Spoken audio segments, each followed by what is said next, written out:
Years before her critics dubbed her one of the most dangerous people in America, a young woman named Emma Goldman found herself at a dance. Although she was a political activist attending the event to gain support for her cause, she also just loved dancing. So much so that one of her allies took her aside to criticize her for being frivolous and undignified.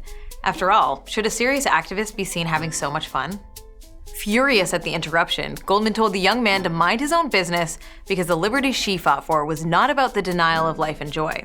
Instead, she said, "I want freedom, the right to self-expression. Everybody's right to beautiful, radiant things." For Goldman, a revolution without dancing was not a revolution worth having. She was born in 1869 to Jewish parents in the Russian Empire and raised by a distant mother and an abusive father who tried to force her to marry at age 15.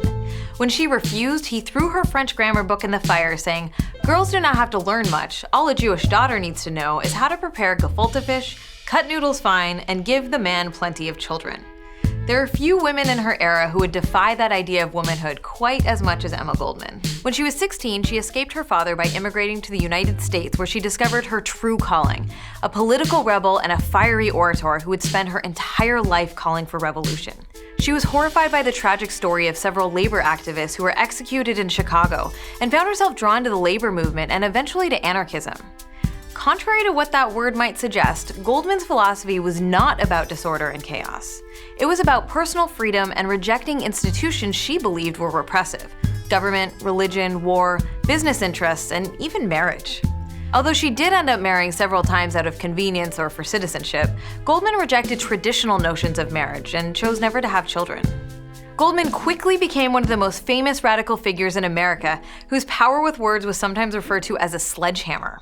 She traveled across the country speaking so passionately that the famed reporter Nellie Bly would dub her a little Joan of Arc. Over the years, Goldman was sent to prison for her ideas several times, once for promoting birth control, once for discouraging men from registering for the draft, and once for telling unemployed workers to take bread from the wealthy if they were deprived of work and food. Despite her support for female independence, she often found herself at odds with suffragists, believing it less important to get women the vote in systems she viewed as oppressive than to dismantle them entirely. Emma said, "The right to vote or equal civil rights may be good demands, but true emancipation begins neither at the polls nor in courts." She said it begins in woman's soul. She believed that women needed to reject the sexist rules of societies and governments and assert their right to make decisions about their lives and their bodies. Only that, said Goldman, would truly set women free. Although she was heterosexual, Goldman was one of the earliest American advocates for gay rights, as well as birth control and the sexual freedom of women. "I demand the independence of woman, her right to support herself, to live for herself, to love whomever she pleases or as many as she pleases," she wrote. "I demand freedom for both sexes, freedom of action, freedom in love, and freedom in motherhood." Many of her ideas about gender, sex, and sexuality would be considered controversial even today, and in the late 1800s, they were positively shocking. Goldman was a thorn in the side of American authorities for many years. In 1919, they finally declared her American citizenship invalid and deported her back to Russia, which had recently had a people's revolution of its own. But what she found in the aftermath was not the utopia of her dreams, but rather another repressive regime willing to crush the rights of its own citizens. After meeting with Lenin himself, she became deeply disillusioned with the new communist government. So she traveled abroad, speaking out about the oppressiveness of the Soviets, which alienated many of her allies and got her ejected from both Sweden and Germany.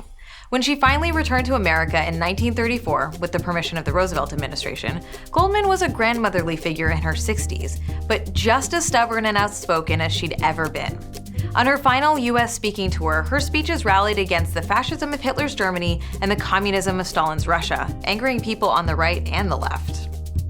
Even old age could not dampen her revolutionary spirit. At 67, she traveled to Barcelona to support workers and anarchists who had risen up against fascism during the Spanish Civil War. She called them a shining example to the rest of the world and told an audience of 10,000 that "your ideal has been my ideal for 45 years and it will remain to my last breath." At the end of her life, when the goals of her cause seemed more unpopular and further away from reality than ever, Goldman never wavered in her beliefs, even when the price was deportation, threats of violence, and prison terms. She hoped that her example could light the way for future generations as well. As she wrote to a friend and former lover years before her death, "Someday, sometime long after we're gone, liberty may again raise its proud head. It's up to us to blaze its way. Dim as our torch may seem today, it is still the one flame. Throughout her life, Goldman had a knack for infuriating both friends and foes, but would never compromise her convictions or the way she lived to please either of them. A trail of bonfires marked Goldman's rampage through life, wrote one historian, and indeed, Goldman was willing to burn almost any bridge in the name of her truth. As she once said when a young man tried to stop her from dancing, she would never stop fighting for a world where liberty was the birthright of every human being, and where women could live, love, and dance as freely as they wanted.